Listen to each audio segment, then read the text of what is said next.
Cole Bennett had buried 3 men on this land. 2 of them were his parents. The third was the old version of himself, the man who once believed that love and happiness belonged to luckier souls. April 1875, the Colorado sky hung low and heavy, pressing down on Prairie Wind Ranch like a promise of rain. Cole stood on the ridge overlooking his domain, 15 square miles of grazing land his father had carved from wilderness 20 years ago. Below 500 head of cattle dotted the valley, their dark shapes moving slow against spring grass. 30 horses grazed near the barn. 12 hired men worked the fence lines, their distant figures bent against wind that carried the scent of coming storm. His father had spent 20 years building this empire. 9 years ago, he'd placed it on Cole's shoulders with his dying breath. Now it felt less like inheritance, more like sentence. The weight settled familiar on his chest. 32 years old, no wife, no children. No one to pass this legacy forward to except Blake, his younger brother, who cared more about wild horses than responsibility. Cole turned his back on the view and walked down toward the ranch house. His boots found purchase on familiar stone, each step a memory. His father had taught him to walk this path in darkness. Now he could do it blind. The main house rose 2 stories of logs weathered silver by mountain sun and winter snow. Smoke curled from the stone chimney. Through windows glowing orange with lamplight, he could see movement. Mrs. Henderson, the housekeeper, preparing breakfast. The ranch hands would arrive soon, hungry men with calloused hands and simple needs. Cole pushed through the door into warmth and the smell of coffee. Blake sat at the head of the long table, boots propped on another chair, grinning at something one of the hands had said. 24 years old and still acting like the world owed him adventure. "Morning, brother," Blake called out, that easy smile never leaving his face. "Sleep well," Cole grunted, pouring coffee from the pot Mrs. Henderson had left warming. The bitter heat felt good going down. Mrs. Henderson emerged from the kitchen, wiping flour from her hands. 50-something with silver hair, pulled tight, and eyes that missed nothing. "Mr. Bennett," she said, addressing Cole, with the formality she'd maintained since his father died, "we need to discuss the cook situation. Old Jack quit last week, said his back couldn't take it no more." She fixed Cole with that look that had made him squirm as a boy. "We need someone who can feed 12 men 3 times a day, and soon." Cole nodded, mind already calculating. Spring roundup started in 2 weeks. Men worked harder on full bellies. "I'll find someone in Silverton." "Better make it today," Mrs. Henderson said. "I can manage breakfast, but I've got too much else to handle." Blake swung his feet down, leaning forward with sudden interest. "I'll ride with you. Need to pick up supplies anyway." Cole knew what supplies meant. Whiskey and women, probably in that order. But he nodded. Sometimes it was easier to have Blake where he could see him. The morning passed in the rhythm Cole knew by heart. Check the horses, walk the near pastures. Talk to Peterson, his oldest hand, about the fence line work. The man was 60, had worked for Cole's father before Cole was born. His weathered face held more wisdom than most books. "Boss," Peterson said, squinting at the western sky. "Storm's coming, big one from the look of it." Cole followed his gaze. Dark clouds massed over the peaks, heavy and bruised. "How long?" "Tonight, maybe tomorrow. Could be rough." "Get the men to secure everything. Bring the horses in close." Peterson nodded and walked away, his bow-legged gait familiar as family. By noon, Cole and Blake were riding towards Silverton. The town lay 15 miles east, nestled in a valley where 3 creeks met. It had grown in the 5 years since silver was found in the mountains. What started as a mining camp now had a main street, a bank, 2 saloons, a church, and enough decent folks to make it almost respectable. The wind picked up as they rode, carrying the metallic scent of coming rain. Cole's horse, a big bay gelding named Ranger, moved steady beneath him. Blake rode alongside on a flashy paint, the kind of horse that looked good but lacked sense. "You ever think about leaving?" Blake asked suddenly. Cole glanced at him. "Leaving where?" "The ranch, this life, all of it." "Every day," Cole said, honest because Blake was his brother. "Then I remember it's all we've got." Blake fell silent. That was the difference between them. Cole felt the weight of what they'd inherited. Blake felt the weight of what it might have on. Thunder rumbled distant as they reached Silverton's outskirts. The main street bustled with afternoon traffic. Wagons loaded with ore from the mines. Merchants sweeping boardwalks. Women in good dresses hurrying between shops. Cole tied Ranger outside the general store and stepped under the awning just as the first drops began to fall. Large, heavy drops that promised deluge. That's when he saw her, a young woman huddled against the store's wall, clutching a worn shawl tied around her shoulders. She couldn't have been more than 22, with dark hair escaping from a simple bun and green eyes that looked out at the street with something harder than fear. Determination, maybe, or desperation wearing determination's face. What struck Cole wasn't her beauty, though she was beautiful in a quiet way that made him think of wildflowers in high meadows. What struck him was her posture, straight-backed, chin lifted. Despite the rain, despite whatever circumstances had brought her to shelter under a stranger's awning, she stood like someone who refused to bend. Then she shifted, reaching for a bag at her feet, and Cole saw it.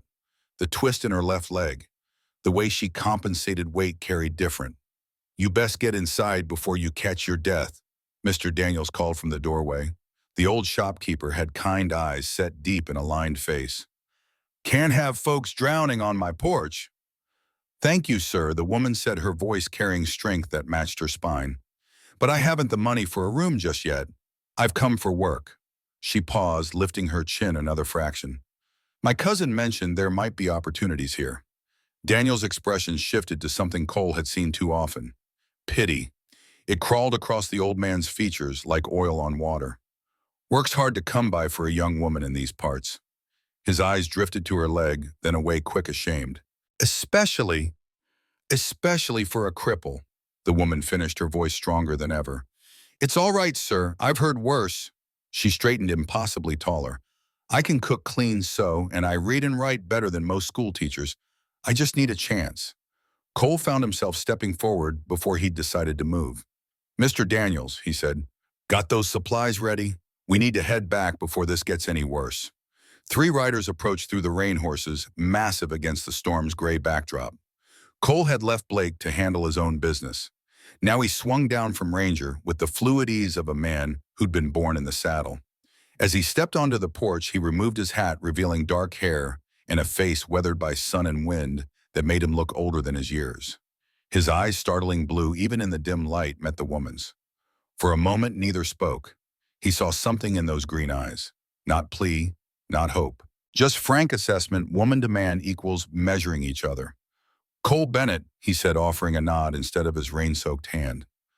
Old habits from his father. A man's word mattered more than his grip. "Emma Harrison," she replied, and he noticed she didn't curtsy or simper or do any of the things women usually did. She met his eyes steady. "You're new to Silverton." "Not a question. Just arrived today. Came from St. Louis." "Long journey." 3 weeks. 3 weeks alone on the road, for a woman with that leg. Cole felt something shift in his chest, recognition of a strength he understood, the kind that came from having no choice but to be strong. Mr. Daniels emerged with parcels wrapped in oilcloth. "Mr. Bennett, this young lady's looking for work. Says she can cook and such." Cole studied Emma Harrison. Really studied her. Not the leg, not the worn dress or the way rain had plastered hair to her cheeks. He studied the set of her jaw, the directness in her gaze, the way she stood, despite being exhausted and wet, and probably scared, though she'd die before showing it. Prairie Wind had lost their cook. Mrs. Henderson needed help. These were facts. But something else decided him. Something about the way this woman refused to flinch under his examination. The way she looked at him like she could see past the silence and the scars to whatever lived underneath. "Lost our cook last month," he said. "Ranch work is hard. Days start before dawn and end long after dark." "I'm no stranger to hard work, Mr. Bennett." Emma lifted her chin. "And I don't expect special treatment." A ghost of a smile touched his lips. First real smile, and he couldn't remember how long. "Didn't think you would." He glanced at the sky. The storm was getting worse, rain coming harder now, turning the street to mud. "You got somewhere to stay tonight." Emma hesitated. Pride and necessity whirred across her face. Pride lost. "Not yet." Cole didn't wait for more. He turned to where he'd left his horse. "Blake," he called to his brother who'd emerged from the saloon across the street.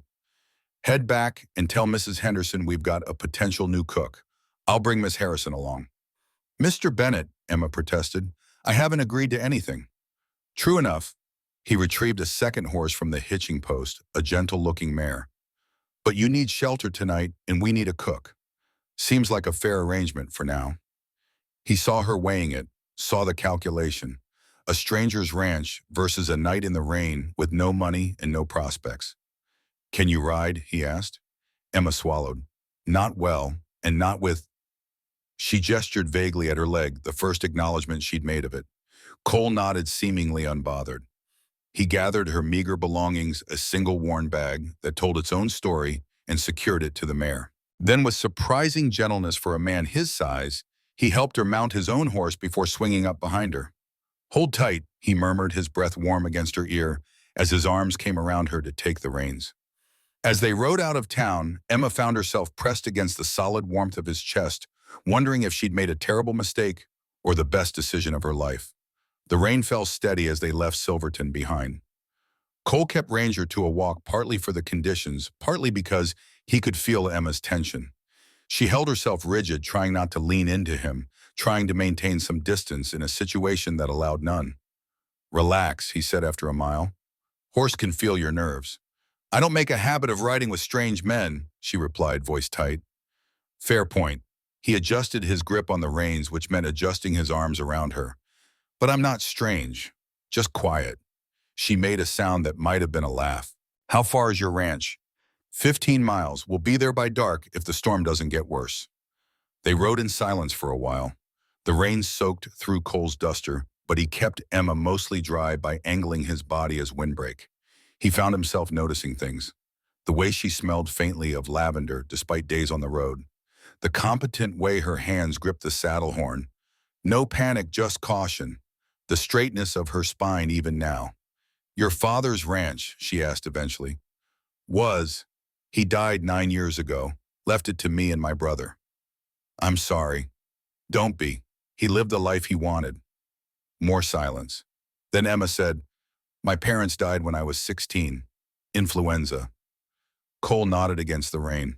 Hard age to lose them. Any age is hard. True enough.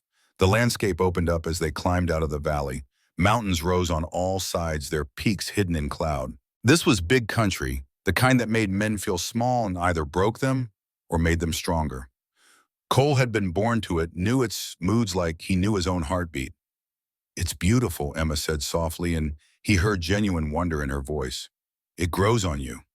He pointed ahead where a break in the clouds showed a glimpse of sunset gold and crimson bleeding across the western sky. My father brought us here when I was 12. Blake was 4. It was wilderness then. Took years to build what you'll see. You must be proud of what you've accomplished. The word struck something in Cole's chest. Proud. Was that what he felt, or just tired? It's something, he said finally. As they crested the final ridge, Prairie Wind Ranch spread below them. The main house with its wide porch, the barn and outbuildings, the corrals holding horses. Even in rain and fading light, it looked solid, permanent, the kind of place that would outlast the men who built it. That's home, Cole said, and something in his voice made it sound like confession and resignation all at once. Emma drew a breath. It's more than I expected. Good or bad? Good. Definitely good. They rode down to the main house. Light spilled from windows, promising warmth. As they approached, a figure emerged onto the porch. Mrs. Henderson, arms crossed, expression unreadable. Cole dismounted first, then reached up to help Emma down. His hands spanned her waist easily. For a moment, he held her suspended, feeling the fragility beneath all that strength. Then he lowered her carefully to the ground. Emma winced slightly as her bad leg took weight. Just a flicker across her features, quickly controlled. We'll get you settled inside, Cole said, noticing but not mentioning. His father had taught him that kindness sometimes meant seeing things and saying nothing. Miss Henderson approached, eyes already assessing Emma with the thoroughness of a drill sergeant inspecting recruits. So you're the potential cook? Yes, ma'am. Emma met her gaze without flinching. Amamwa, Emma Harrison. Can you make a decent stew, girl? Yes, ma'am, and bread pies and just about anything else you might want. Mrs. Henderson's mouth twitched. Might have been approval. We'll see about that. Come along then. Emma gathered her skirts, careful with her leg, and followed Mrs. Henderson toward the house. Cole watched them go, watched Emma's determined gait, the way she refused to hurry despite the rain, because hurrying would mean showing struggle. Blake appeared from the barn, grinning. She's pretty. She's a cook, Cole said. Can be both. Cole shot his brother a look. She's off limits. Blake's grin widened. Interesting. You've known her all of an hour and already she's off limits. Don't start. Wouldn't dream of it. Blake clapped Cole on the shoulder. But that's the most alive I've seen you look in years. Cole wanted to argue, couldn't. So he turned and led Ranger toward the barn, leaving Blake laughing in the rain. Inside the house was warm and smelled of coffee and wood smoke.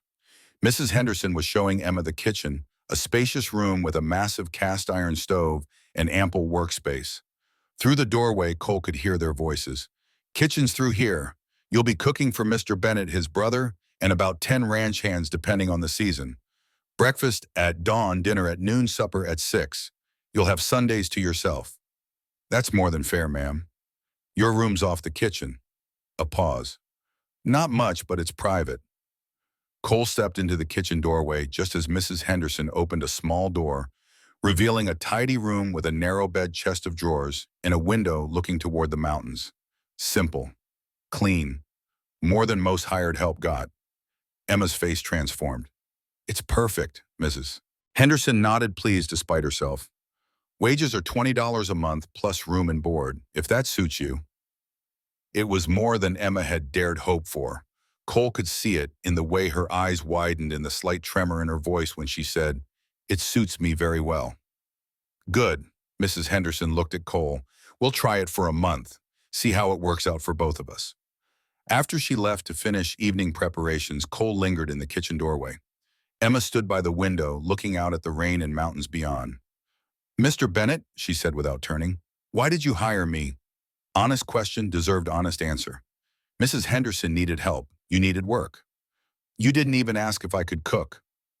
Didn't need to. Now she turned confusion clear on her face. How could you possibly know? Cole moved into the kitchen, poured 2 cups of coffee from the pot always warming on the stove. He handed her one. Your hands, they've got burn scars. Grease splatters. You've spent time in kitchens. Emma looked down at her hands, surprised he'd noticed something so small. Also, Cole continued, you came 3 weeks alone from St. Louis to a mining town because your cousin said there might be work. That's not desperation. That's determination. He met her eyes. Determined people figure out how to do what needs doing. She studied him over the rim of her coffee cup. You're not what I expected. What did you expect? I don't know, but not this. Cole almost smiled. Get some rest, Miss Harrison. Morning comes early. He turned to leave, then paused at the door. One more thing. That leg of yours, does it pain you much? The directness of the question asked without pity or judgment startled her. Most people pretended not to notice or avoided the subject entirely. Some days are worse than others, Emma answered honestly. Rain makes it ache, standing too long as well. But I've learned to manage. Cole nodded thoughtfully. There's a stool by the pantry. Use it when you need to. No sense suffering needlessly. Before she could respond, he was gone, his bootsteps fading down the hall. Emma stood alone in her new kitchen, in her new life, holding coffee a stranger had poured her, and for the first time in months, she felt something dangerous bloom in her chest. Hope. The next morning came dark and early, just as Cole had promised. Emma woke to Mrs. Henderson's brisk knock, the sky outside her window barely lightening to gray. Despite exhaustion from travel and the strangeness of a new bed, she dressed quickly.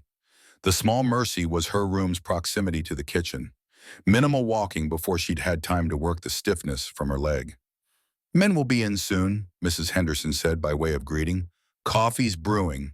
They'll want eggs, bacon, biscuits, and potatoes. Think you can manage? Absolutely. For the next hour, Emma worked steadily, finding rhythm in the well-organized kitchen.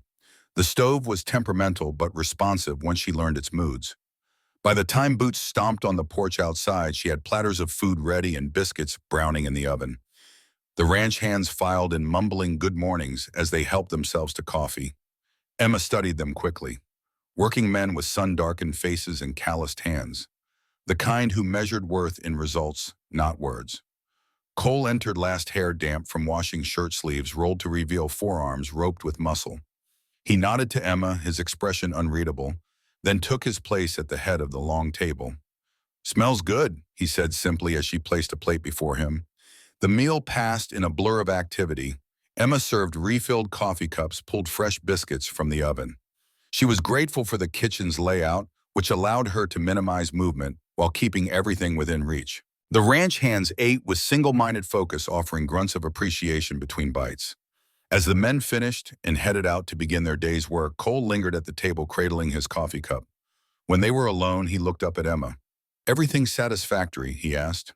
"Yes, thank you. Everyone's been very kind." He watched her work for a moment, gathering dishes with efficient movements. "Your leg, does it pain you much?" The question asked so directly again still caught her off guard. "I told you last night, some days worse than others." The stool by the pantry. Use it.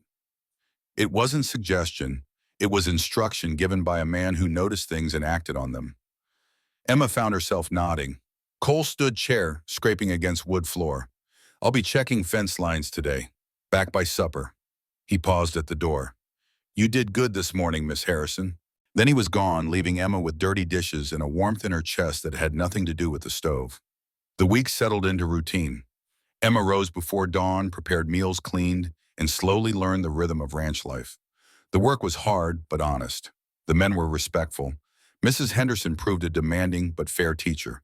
And Cole was a mystery Emma found herself wanting to solve. He spoke little, but when he did, his words carried weight. He noticed things. The way Emma favored her leg after long days, the books she read in evening lamplight, the small improvements she made to kitchen organization. One afternoon a week into her employment, Cole entered through the kitchen's back door carrying something Emma couldn't immediately identify. A wooden object, three-legged and sturdy. "Mr. Bennett," she said, looking up from kneading bread dough. "Got a moment?" He placed the object on the table. A stool, she realized. But unlike the simple milking stool already in the kitchen, this one had a padded leather seat and polished finish. The work of someone who knew woodcraft. "Noticed you were using that old stool when your leg troubles you," Cole said, not quite meeting her eyes.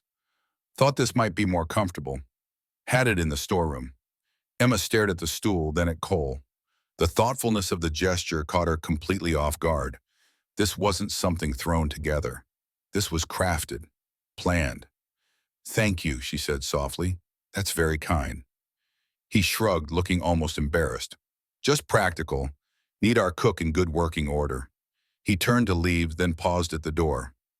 "The apple pie yesterday, it was good. Best I've had since my mother's." With that, he was gone, leaving Emma staring after him, with flour on her hands and tears threatening her eyes. A strange warmth spread through her chest that had nothing to do with the heat of the stove. That evening, as she served supper, Emma found herself more aware of Cole's presence than before. He sat at the head of the table, speaking little but listening intently to his men's reports on the day's work. There was quiet authority in his manner, confidence without arrogance. Blake, seated at Cole's right, dominated conversation with tales of a wild horse he'd spotted in the north pasture. "Beautiful creature," he enthused, "black as midnight with a white star on his forehead. I'm going to catch him." "That stallion's been running these hills for years," Peterson commented. The old ranch hand sat near the foot of the table, his weathered face creased with experience. "Many have tried to catch him. None succeeded." "None of them were me," Blake replied with a grin. Cole shook his head slightly. "We have plenty of horses that need attention without chasing wild ones through the mountains. Where's your sense of adventure, brother?"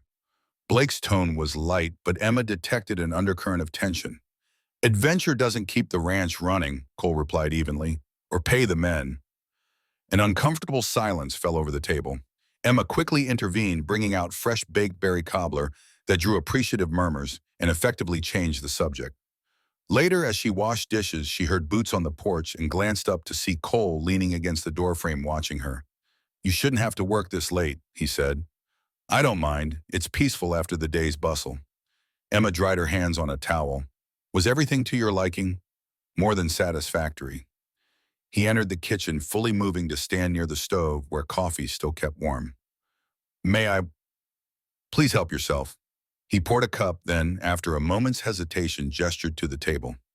"Would you join me if you're not too tired?" Surprised, Emma nodded and took a seat.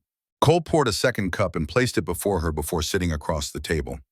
"Mrs. Henderson speaks highly of your work," he said after a moment. She's been very helpful in showing me how things are done here. Cole nodded, turning his cup slowly between his hands. And how are you finding Prairie Wind? It's wonderful, Emma answered honestly. I've never lived somewhere so beautiful. It grows on you.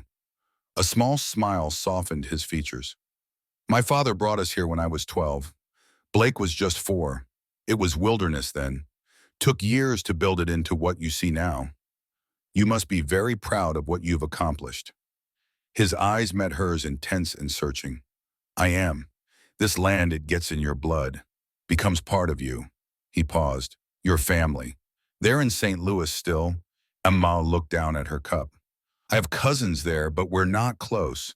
My parents died of influenza when I was 16. After that, I was more of a burden than family to my relatives. Because of your leg. It wasn't a question. Partly, and partly because I was another mouth to feed. She shrugged, trying to appear unconcerned, though the memory still stung. My cousin Martha took me in, but it was clear I wasn't welcome. I worked as a seamstress, gave most of my earnings to help with expenses, but it was never enough. Cole's jaw tightened. Some people lack common decency. They had their own troubles, Emma said, though she appreciated his indignation on her behalf. But when Martha mentioned Silverton was growing, I saved every penny until I had enough for the journey. I needed to make my own way. That takes courage, Cole said quietly. Or desperation, she replied with a small smile. Maybe both. His eyes held hers. But I'm glad you came. They talked for nearly an hour, the conversation flowing more easily than Emma would have expected. Cole spoke of the challenges of ranching in the high country, the harsh winters and dry summers. He described his plans for expanding their cattle operation, improving the bloodlines of their horses. Though he spoke modestly, Emma could hear the pride and passion in his voice. When he finally rose to leave, Cole hesitated, as if wanting to say something more. Instead, he simply nodded. Thank you for the coffee, Miss Harrison, and the conversation. You're welcome, Mr. Bennett. Any time. After he left, Emma remained at the table reflecting on their conversation. Cole Bennett was not what she'd initially thought. Not simply stern and reserved, but thoughtful, intelligent, and deeply committed to his responsibilities. And she admitted to herself more handsome than she'd allowed herself to notice, especially when that rare smile transformed his face. But such thoughts were dangerous. A man like Cole would want a whole woman, not one with a twisted leg who could never be a proper rancher's wife. And regardless of his kindness toward her, she'd seen no indication that he viewed her as anything more than an employee. Still, as she readied for bed that night, Emma found herself humming a tune her mother used to sing. Something she hadn't done in years. The next days brought clear skies and the promise of warmth after weeks of spring chill. Emma settled deeper into ranch life, finding satisfaction in her work. The kitchen became her domain, a place where her leg mattered less than her skill with flour and butter. Cole remained politely distant, speaking to her mainly about practical matters. Supplies needed from town, the number of men to feed, preferences for certain dishes. Yet Emma often caught him watching her when he thought she wouldn't notice his expression unreadable. Blake, by contrast, made a point of seeking her out. He'd linger after meals, telling stories that made her laugh, or bring wildflowers he claimed to have just happened upon during his rides. His attention was flattering, though Emma maintained careful reserve. She'd learned early that men might flirt with the limping girl, but they rarely meant anything serious by it. Then came the afternoon that changed everything. Emma was kneading bread dough when Blake appeared, dressed for riding in leather vest and chaps, a bandana loosely tied around his neck. Good afternoon, Emma, he said, helping himself to coffee. He'd long since abandoned formality despite Cole's disapproval. Good afternoon, you're up early. Going after that wild stallion today. His eyes sparkled with excitement. Want to come watch? I could saddle a gentle mare for you. Emma laughed, shaking her head. I have bread to bake and dinner to prepare. Besides, I'm not much of a rider. Because of your leg. When she nodded, he shrugged. That shouldn't stop you. I could teach you another time. Perhaps. Blake leaned against the counter, watching her work. You know you're different from most women I've met. How so, son? They usually jump at any invitation I offer. Emma kept her eyes on the dough. Perhaps I'm just more dedicated to my position. Or perhaps you've already set your sights elsewhere. Blake's gaze turned speculative. I've noticed how you look at my brother. Emma nearly dropped the bowl she was holding. I don't know what you mean. No, Blake grinned. I've seen the way your eyes follow him when he enters a room, the way you smile when he speaks to you. Mr. Bennett is my employer, Emma said firmly, feeling heat rise in her cheeks. Nothing more. If you say so, Blake pushed away from the counter, grabbing an apple from the bowl on the table. But I should warn you, Cole hasn't looked twice at a woman since Victoria Sterling rejected his proposal 5 years ago, said she couldn't bear the isolation of ranch life. The revelation sent an unexpected pang through Emma's heart. I wasn't aware of Mr. Bennett's personal history, nor is it my business. Just thought you should know. Blake took a bite of the apple, speaking around it. Cole's a good man, but he's closed himself off. Puts everything into this ranch, nothing into living. He winked. Me, on the other hand, I believe in enjoying life while you can. Before Emma could respond, the back door opened and Cole entered. His eyes narrowed slightly at the twist of his brother lounging in the kitchen. Thought you'd be saddled up by now, he said. Peterson and Riley are waiting. Just getting some sustenance for the hunt, Blake replied, holding up the apple. He winked at Emma. Think about what I said. After he left, Cole turned to Emma, his expression questioning. Everything all right? Fine, she replied, turning back to her work to hide flushed cheeks. Your brother was just being friendly. Something like concern flickered across Cole's face. Blake can be overly friendly at times. If he ever makes you uncomfortable, he doesn't, Emma assured him quickly. He's been nothing but kind. Cole nodded, though he didn't look entirely convinced. I'll be in town today. Need anything from the mercantile? They discussed supplies for a few minutes, the earlier awkwardness fading. As he prepared to leave, Cole paused. Would you like anything for your cell book? And perhaps I've noticed you reading that worn novel of yours several evenings. The fact that he'd noticed such a detail surprised her. I would love something new to read, if it's not too much trouble. No trouble at all. His voice softened. Any preferences? I enjoy stories of adventure and poetry. She smiled shyly. Escape, I suppose. Cole's eyes held hers for a long moment. We all need that sometimes, he said quietly before bidding her good day. After he left, Emma found herself distracted as she worked her thoughts alternating between Cole's thoughtfulness and Blake's warning about his brother's closed heart.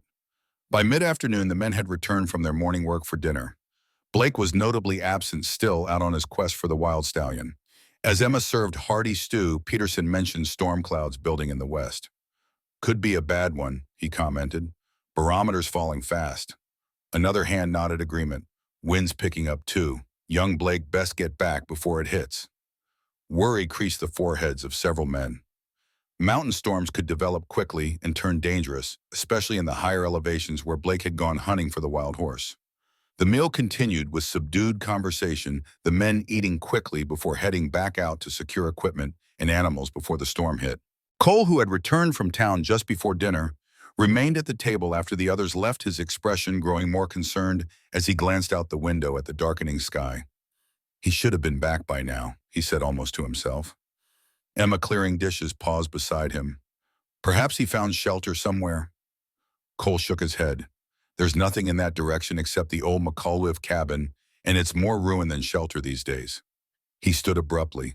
I'm going to look for him. But the storm is exactly why I need to find him. Cole was already moving toward the door. If he's injured or lost. Emma followed him onto the porch where wind whipped at her skirts and loosened tendrils of hair from her bun. At least take someone with you. It's too dangerous to go alone. The men are securing the ranch. I can't spare them. He turned to face her, his eyes reflecting the turbulent sky. Don't worry, I know these mountains better than anyone. Before she could protest further, he strode toward the barn. Minutes later, he emerged on horseback, a rifle secured to his saddle and saddlebags likely packed with emergency supplies. As he rode past the house, he raised a hand in farewell, then urged his horse into a gallop toward the gathering storm. Emma watched until he disappeared into the trees, an inexplicable dread settling in her heart. She'd known these men barely 2 weeks yet. The thought of either of them injured or worse in the mountains caused her physical pain. Mrs. Henderson appeared beside her, the housekeeper's usual stoic expression replaced by worry. Come inside, girl. Standing out here won't bring them back sooner. For the next several hours, Emma tried to focus on preparing supper, but her attention constantly drifted to the windows. The storm hit with full force, rain lashing against glass, thunder shaking the house to its foundations, lightning illuminating the yard in brief, stark flashes. The ranch hands who came in for the evening meal were soaked and somber, their conversation revolving around the missing Bennett brothers. Cole will find him, Peterson said with conviction. Never known a man with better sense of direction or more determination. Others nodded agreement, but as evening wore on with no sign of either man, even the most optimistic grew quiet. After the men had eaten and returned to the bunkhouse, Emma remained in the kitchen, unable to retire while two men were still out in the storm. Mrs. Henderson brought her a shawl as the night air grew chill. "You should rest," she said gently. "There's nothing you can do now but pray." "I'll just wait a little longer," Emma replied, settling onto a chair near the window. The housekeeper sighed. Stubborn girl, but she bustled about preparing tea, then sat across from Emma. "You've grown fond of them, haven't you, the brothers?" Emma stared into her teacup. "They've both been kind to me in different ways." "I'd wager." Mrs. Henderson's shrewd eyes studied her. "Blake's charm is easy to like. Cole's harder to know, but worth the effort." "It doesn't matter," Emma said softly. "I'm just the cook." "Nonsense. I've seen how the elder Mr. Bennett looks at you when he thinks no one's watching. Like a man seeing sunlight after a long winter." Emma shook her head, not allowing herself to hope. "You're mistaken. Why would a man like him look twice at someone like me?" Mrs. Henderson's expression softened. "Because he sees what I see. A strong young woman with more courage and kindness than most people possess. That leg of yours doesn't define you, girl, no matter what others have made you believe." Before Emma could respond, the sound of hoofbeats penetrated the storm's roar. She was on her feet instantly, hobbling to the door, despite pain in her leg after sitting so long. Through sheets of rain, she could make out a single horse approaching a dark figure slumped in the saddle. As it drew closer, she saw it was Cole's mount, but he wasn't riding alone. Another form was draped across the saddle in front of him, Blake apparently unconscious. Emma called for help. Ranch hands emerged from the bunkhouse, rushing to assist. They helped Cole dismount, then carefully lifted Blake from the horse. In the light spilling from the doorway, Emma could see blood matting Blake's hair and soaking Cole's shirt. "Get him inside," Cole ordered, his voice hoarse with exhaustion. "Careful of his leg. Think it's broken." They carried Blake into the house and laid him on the dining table as Mrs. Henderson quickly cleared it. The younger Bennett's face was ghostly pale beneath dirt and blood, his breathing shallow. "Found him at the base of a ravine," Cole explained as he cut away Blake's torn clothing. "Horse must have spooked in the storm and thrown him. He was unconscious when I got there." Emma moved to help, bringing clean water and cloths. "We should send for the doctor." Cole shook his head grimly. No one could make it to town in this storm, and by the time they reached the doctor and brought him back, he didn't finish the sentence, but his meaning was clear. For the next hour, they worked to clean and treat Blake's injuries. His right leg was indeed broken, the bone, thankfully not protruding through skin. Cole, with Peterson's help, set it as best they could, using pieces of a wooden crate as splints. The head wound was their greatest concern, a deep gash that continued to seep blood despite their efforts to staunch it. Through it all, Blake remained unconscious, occasionally moaning but never waking. When they'd done all they could, Cole had the men carry his brother upstairs to his bedroom. As they left, Cole sank into a chair at the now cleared table, his face haggard with worry and fatigue. Emma brought him a towel for his rain-soaked hair and a cup of hot coffee laced with whiskey. "You should change it to dry clothes before you catch your death," she said softly. He looked up at her, his blue eyes dark with emotion. "I almost didn't find him. If I'd been even an hour later." "But you weren't." Emma knelt beside his chair. "You found him, and he's alive because of you." Cole ran a hand over his face. "He never should have been out there alone. I knew that storm was coming. I should have insisted he take someone with him." "Blake makes his own choices," Emma said gently. "From what little I know of him, I doubt he would have listened even if you had insisted." A ghost of a smile touched Cole's lips. "You've got him figured out already." The smile faded. "But he's my responsibility. Has been since our parents died." "You were hardly more than a boy yourself then," Emma reminded him. Cole's eyes met hers, vulnerable in a way she hadn't seen before. "Thank you for that, and for your help tonight. I did very little." "You were here," he said simply. That mattered. The intensity of his gaze made Emma's heart quicken. For a moment, she thought he might say something more. Instead, he rose wearily to his feet. I should sit with him, in case he wakes. I can take turns with you, Emma offered. You need rest too. Cole looked like he might refuse, then nodded. Wake me in a few hours then, or sooner if there's any change. After he left, Emma sank into a chair, suddenly aware of her own exhaustion. The night's events had revealed a side of Cole she hadn't fully appreciated before. His unwavering courage, his devotion to his brother, the depth of his sense of responsibility. She found herself admiring him even more, and that realization brought both warmth and disquiet. The house settled into quiet, broken only by rain against windows and the occasional creak of old wood. Emma sat in the dim kitchen, watching shadows dance across walls, and allowed herself to wonder just for a moment what it might be like to have a man like Cole Bennett look at her not as an employee but as something more. Then she pushed the thought away, reminding herself of reality. She was the cook, nothing more. To imagine otherwise was to court heartbreak. But as she finally rose to check on Blake and relieve Cole from his vigil, Emma's hand strayed to the locket at her throat, her mother's last gift, and she allowed herself one small hope. Perhaps, just perhaps, in this wild and beautiful place, she might find something she'd never dared dream of. Home. The week following Blake's accident passed in a blur of anticipation and nerves. Emma found herself paying extra attention to her appearance each morning, pinching color into her cheeks, arranging her hair more carefully than usual. She caught Cole watching her more openly, now his gaze warm with admiration that made her blush like a schoolgirl. Blake, recovered enough to sit in the kitchen with his leg propped on a chair, noticed immediately. About time, he remarked one afternoon as Emma brought him fresh coffee. I was beginning to think you were both blind. Don't tease, Emma admonished, though she couldn't suppress a smile. It's just a social. Blake's expression turned serious. Mothing is just anything with my brother. He doesn't do things halfway.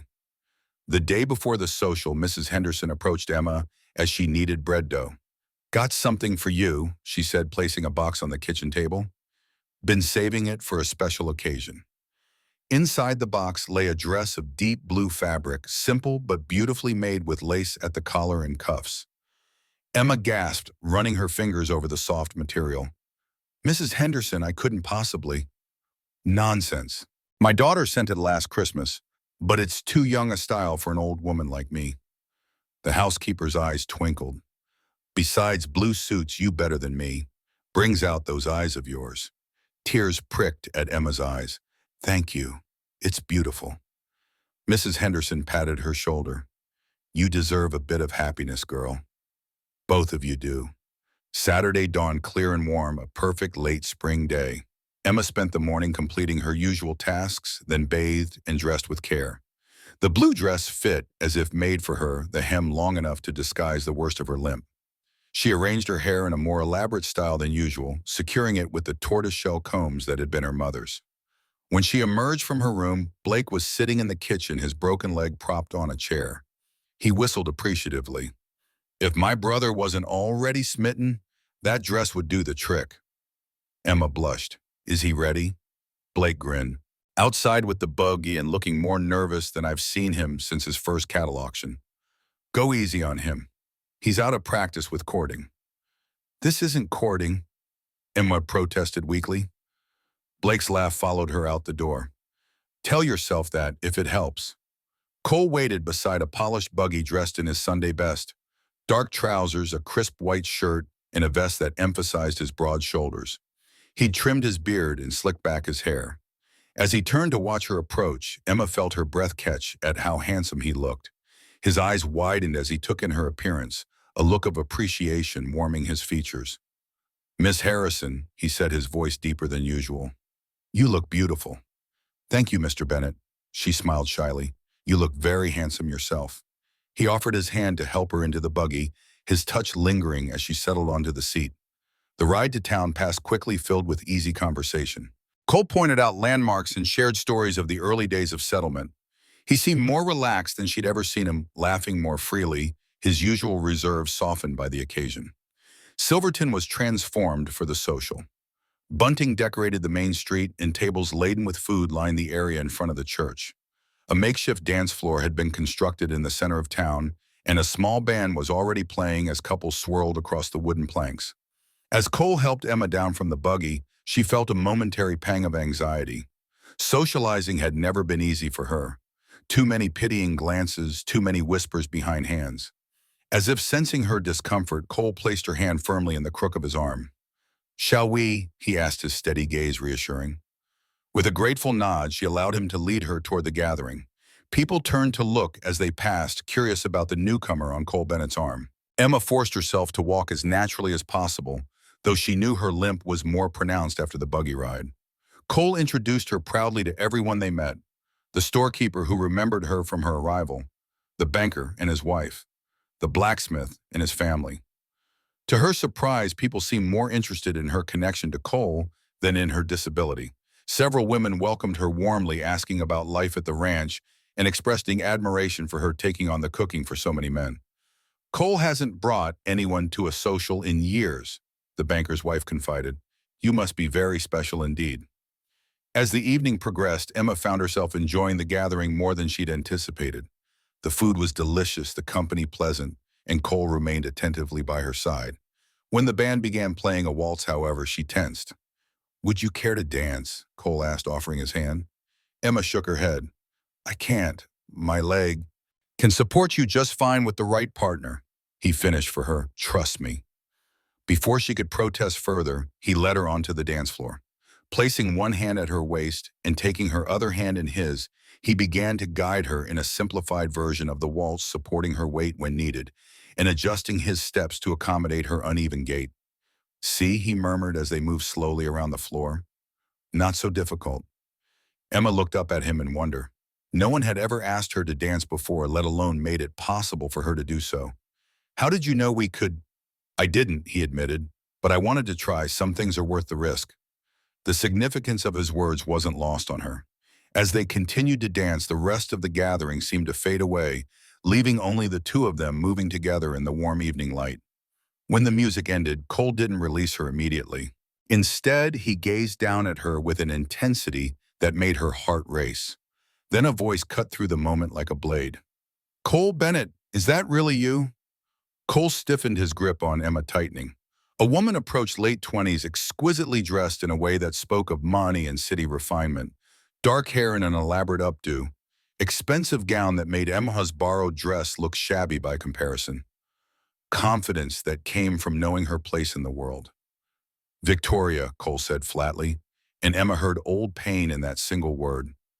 Victoria Sterling, the woman who had rejected his proposal 5 years ago. The wound Blake had warned her about.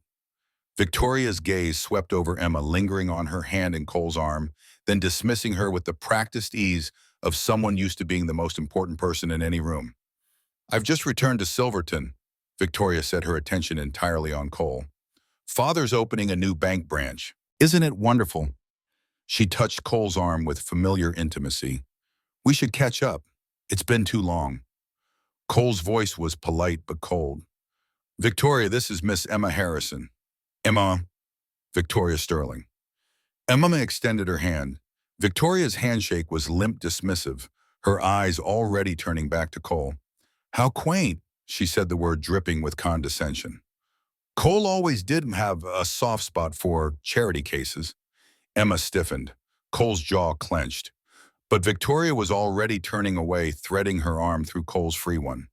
"You simply must tell me about the ranch. I hear you've expanded considerably." For the next 20 minutes, Victoria monopolized Cole, touching his arm, laughing at things that weren't funny, referencing shared memories with the casual cruelty of someone reminding everyone of their history. Emma excused herself and retreated to the food tables, watching from a distance. Other townsfolk watched too, whispers flowing like water around stones. Near the punch bowl, she overheard two older women talking. "Such a shame about that girl's leg," one said. "Cole's too kind for his own good, bringing her here." The other nodded. "Victoria's back, just in time it seems. She's realized what she gave up." Emma's heart sank. Old insecurities rose like floodwater. Of course Cole would prefer a whole woman like Victoria, beautiful, refined from his own world. Cole finally extracted himself and found Emma at the edge of the gathering. "I'm sorry about that," he said. "Victoria has a way of taking over spaces." Emma forced a smile. "It's fine, she's very beautiful." Cole frowned. "Emma, Victoria's voice carried across the crowd. Cole, come help me with this punch bowl. Emma saw the frustration in Cole's eyes. You should go, she said quietly. She seems to need you. Emma turned away before he could see the tears threatening. Cole caught her hand. Would you like to take a walk? It's a beautiful night. Emma hesitated but nodded. They strolled toward the edge of town where the noise receded and the vast expanse of star-strewn sky spread above them. Cole led her to a small bench beneath a cottonwood tree, helping her sit before taking his place beside her. For a moment, they sat in companionable silence, gazing at the stars. Then Cole turned to face her, his expression serious. I need to tell you something, Emma. The use of her first name sent a shiver through her. When you first came to Prairie Wind, I thought you were just going to be our cook. A good one, I hoped, but still just an employee. He paused, searching for words. But these past weeks getting to know you, seeing your strength, your kindness, your determination, you've become much more than that to me. Emma's breath caught in her throat. Please let me finish. I'm not good with words like Blake is. He took her hand in his. I find myself thinking about you when we're apart, looking forward to our conversations, admiring not just your beauty, though you are beautiful, but your mind, your spirit, your heart. He moved closer, his eyes never leaving hers. I know it's soon, maybe too soon, and I know you might not feel the same, but I needed you to know that I care for you, Emma, deeply. Joy and disbelief warred within her.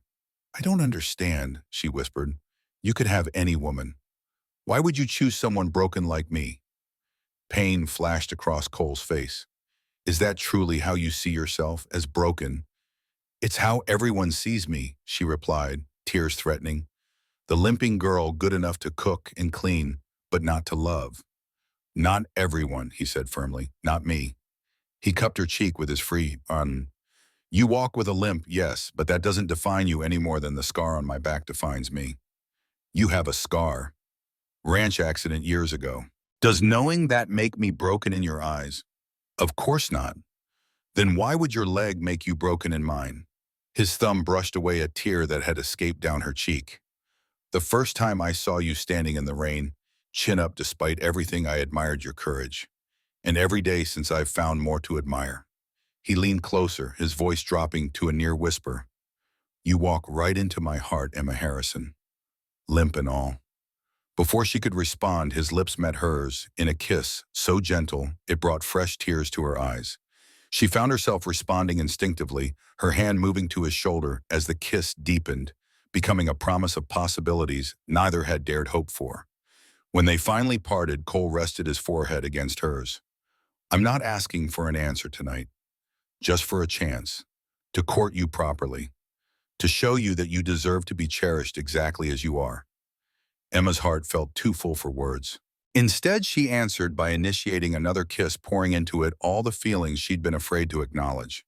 Her admiration for his strength and integrity, her appreciation for his kindness, her growing love for the man who saw beyond her limitations to the woman beneath.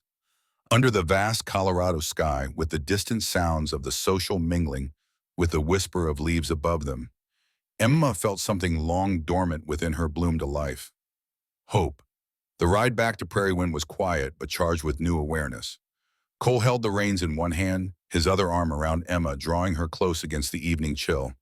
They spoke little, both processing the shift in their relationship, content for now to simply be together. At the ranch, lights still burned in the main house despite the late hour. As Cole helped Emma down from the buggy, Blake appeared on the porch, crutches thumping against the wooden boards. About time you two returned, he called, grinning. Was beginning to think you'd eloped. Cole shook his head at his brother's teasing, but his hand remained at Emma's waist, a public declaration of his intentions that wasn't lost on Blake. I see the evening was a success, Blake commented as they joined him on the porch. His smile held genuine happiness, though Emma thought she detected a hint of wistfulness in his eyes. After Blake retreated inside, Cole turned to Emma, taking both her hands in his. Thank you for tonight, he said softly. It meant more than I can say. For me as well, she replied. Cole leaned down to kiss her again, a gentle promise sealed under the star-filled sun. The following week passed in a state of joyful disbelief. Cole courted her with a thoroughness that both charmed and overwhelmed her. Wildflowers appeared on her kitchen table. Books from his personal library found their way to her room. He took her on picnics to his favorite spots on the ranch, always careful, always respectful, showing his growing affection through consistent, thoughtful care. Blake watched their blossoming relationship with evident approval, though as his recovery progressed and he regained his mobility, Emma sensed a restlessness in him. One evening as she helped him exercise his healing leg on the porch, he confided his thoughts. "I'm thinking of leaving Prairie Wind," he said abruptly. Emma's hand stilled. "Leaving, but why? This is your home." "It's Cole's home," Blake corrected gently. "It's always been his dream, not mine." He gazed out at the mountains painted gold by the setting sun. "That accident made me realize some things. I've been living in my brother's shadow, sometimes resenting it, but never brave enough to step out on my own." "Where would you go?" "California, maybe, or Oregon, somewhere I can build something for myself." He smiled ruefully. "Besides, three is a crowd, especially when two are falling in love." "Cole would be devastated if you left," Emma said, knowing it was true. Despite their differences, the brothers shared a deep bond. "He has you now," Blake said. "He'll understand eventually." A few days later, as Emma and Blake sat on the porch discussing his California plans, the sound of hoofbeats drew their attention. An elegant carriage pulled up to the house, driven by a liveried coachman. The door opened, and Victoria Sterling stepped out dressed as if for a society ball rather than a ranch visit. "Good evening," she called brightly. "I hope I'm not intruding." Emma felt her stomach tighten. Blake's expression darkened. "Miss Sterling," Emma said, forcing politeness. "Mr. Bennett is checking the north pasture. He should return shortly." "Oh, I didn't come to see Cole," Victoria said with a smile that didn't reach her eyes. "I came to call on you, Emma." "May I come in?" Emma had no choice but to invite her inside. Mrs. Henderson appeared in the doorway, her face set in disapproving lines, but she brought tea nonetheless. Victoria settled herself in the parlor as if she owned the place, smoothing her expensive skirts. "What a charming home," she said, her tone suggesting it was anything but. "So rustic." "It suits us," Emma replied carefully. "I'm sure it does." Victoria sipped her tea, studying Emma over the rim of her cup. "I wanted to apologize for the social. I fear I monopolized Cole's attention. Old friends, you know, we have so much history. There's no need to apologize." "You're very gracious." Victoria set down her cup. "I also wanted to be honest with you. Cole and we were very close once. Engaged, in fact." "I'm aware." "Are you?" Victoria's eyes glittered. "Did he tell you why I left?" Emma said nothing. "I was young and foolish. I thought I needed city life, society culture. But I've realized over these 5 years that what I need is Cole." Emma's hands clenched in her lap. "Mr. Bennett has made his feelings clear." "Has he?" Victoria leaned forward. "Or is he simply being kind? Cole has always had a generous heart. He takes in strays, you know. Injured animals, lost causes." The words struck like physical blows. Emma felt her face flush. "I think you should leave," she said quietly. Victoria stood, smoothing her skirts. "I'm not trying to be cruel, Emma. I'm trying to be honest.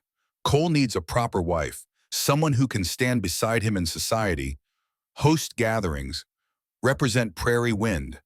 Not someone who—" She let the sentence hang, her meaning clear. "Someone who limps," Emma finished, her voice barely above a whisper. "I was going to say someone who understands his world," Victoria said smoothly.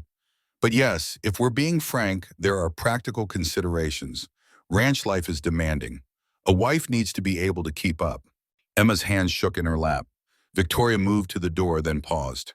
"If you truly care for him, you'll let him go, before he realizes what a mistake this is and has to hurt you by ending it himself. Save you both the pain." After she left, Emma sat alone in the parlor, Victoria's words echoing in her mind like poison. Mrs. Henderson found her there an hour later, tears streaming down her face. "That manipulative snake," the housekeeper said furiously. "You don't believe us, do you?" Emma looked up with red-rimmed eyes. "But what if she's right? What if I am just a charity case? What if Cole's too kind to tell me the truth?" Mrs. Henderson gripped her hands firmly. "Listen to me, girl. I've known Cole Bennett since he was a boy. That man doesn't do anything out of pity. When he looks at you, he sees the woman he loves. I'd stake my life on it."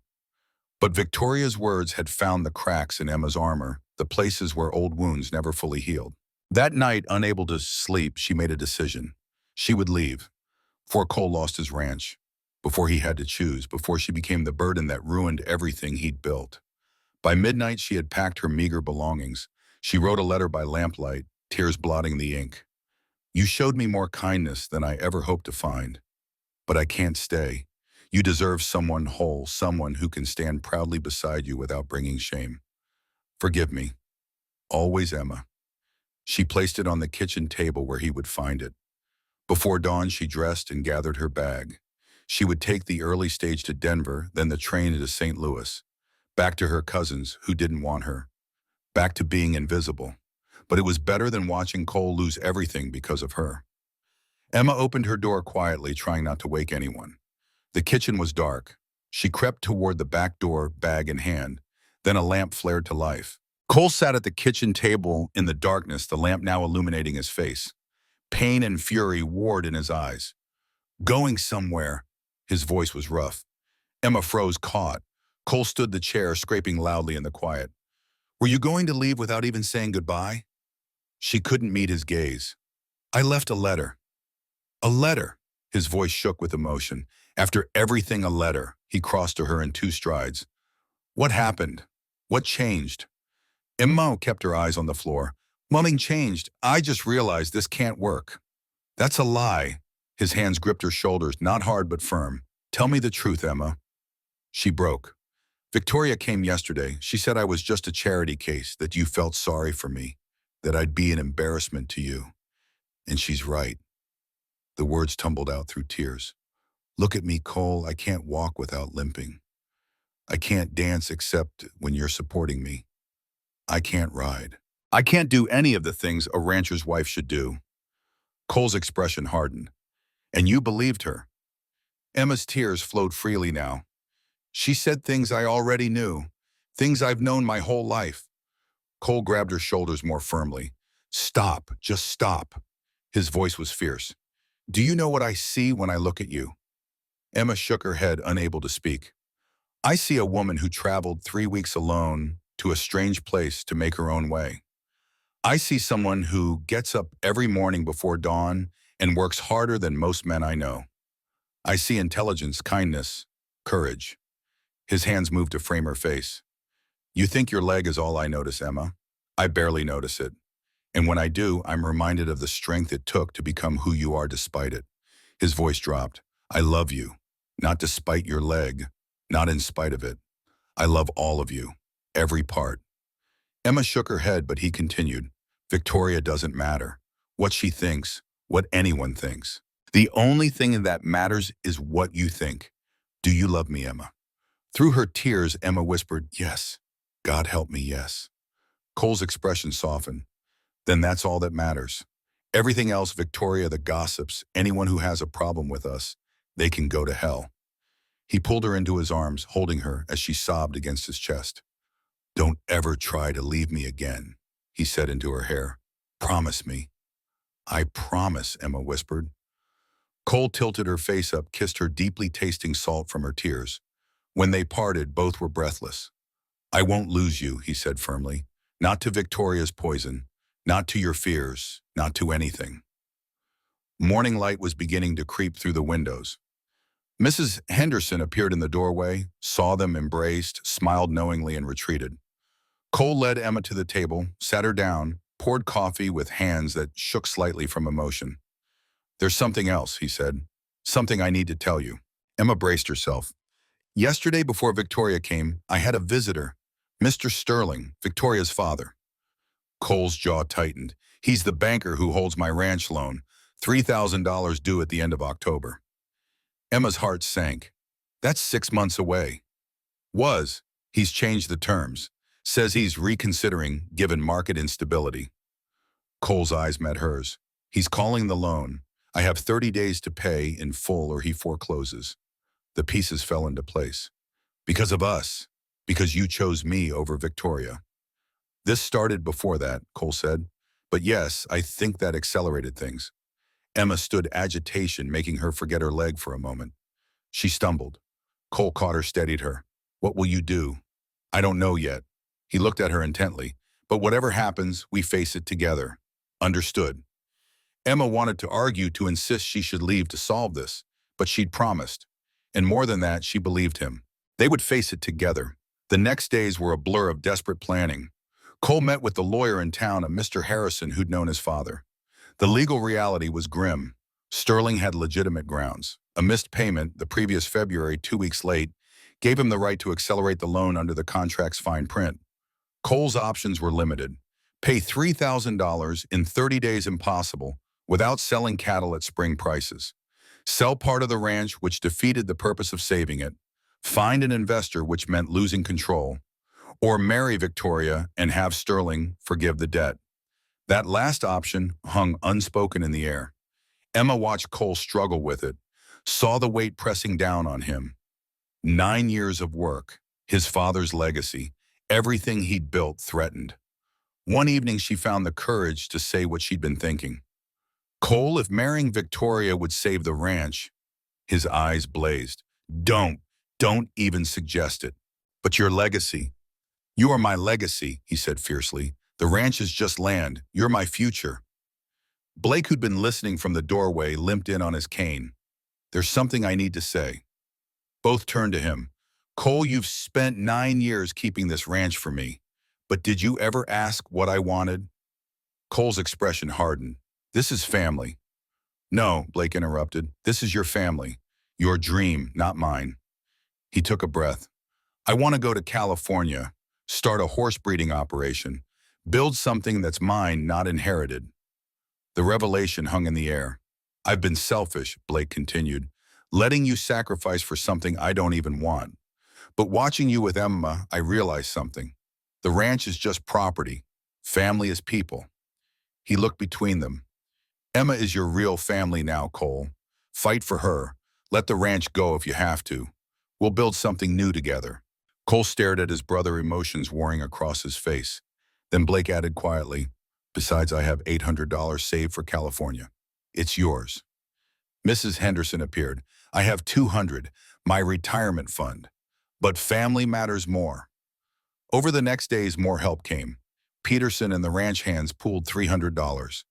The minister took a collection in town. People remembered Cole's father's kindness, wanted to help the son. By the deadline's eve, they had $2,800, still $200 short. Emma sat in her room, staring at her mother's jewelry box. Inside, a gold locket. Pearl earrings. Not much, but all she had left of her parents. She didn't hesitate. The next morning, she went to town and pawned them. The jeweler gave her exactly $200. When she returned, Cole was in the barn. She found him there, held out the money. Emma, no. This is our future, she said firmly. Our family. Memories live in hearts, not things. Cole pulled her into his arms, buried his face in her hair. I don't deserve you. Yes, she whispered. You do. They rode to Silverton together. Cole, Emma, and Blake carrying $3,000 in cash. They entered Sterling's bank with heads high. Sterling sat behind his massive desk, Victoria beside him, like a queen on a throne. $3,000, Cole said, placing the money on the desk. Full payment. Sterling's eyes glittered coldly. The contract specified payment 2 weeks ago. You're in default. Cole's voice was hard. The law says there's a 24-hour grace period for debt payment. Not for this type of contract. Sterling smiled cruelly. I'll see you at court tomorrow, Bennett. Bring your deed. You were but signing it over. He walked out, Victoria following with a triumphant smile. Emma stood frozen, staring at the papers Sterling had left behind. The original contract. She picked it up, began reading carefully, her seamstress-trained eyes noting every detail. Then her eyes widened. Cole, she said urgently, look at this. She pointed to a clause buried in the dense legal language. Cole leaned in, reading where she indicated. His expression shifted from defeat to hope. Blake moved closer. What is it? Emma's finger traced the words. Section 7, paragraph 3. In the event of dispute regarding payment terms, the debtor may render payment to the county clerk as neutral party, fulfilling contractual obligations regardless of creditor acceptance. Cole straightened, a slow smile spreading across his face. Sterling refused our payment. That's a dispute. And we have witnesses, Blake added. Everyone in that bank just saw him turn down $3,000. For the first time in weeks, Cole laughed, a real laugh that transformed his face. He swept Emma into his arms, spun her around despite her startled yelp. "You brilliant woman," he said, setting her down and kissing her soundly. "You just saved everything." The next day they would go to court. They would present their case, and they would fight, together.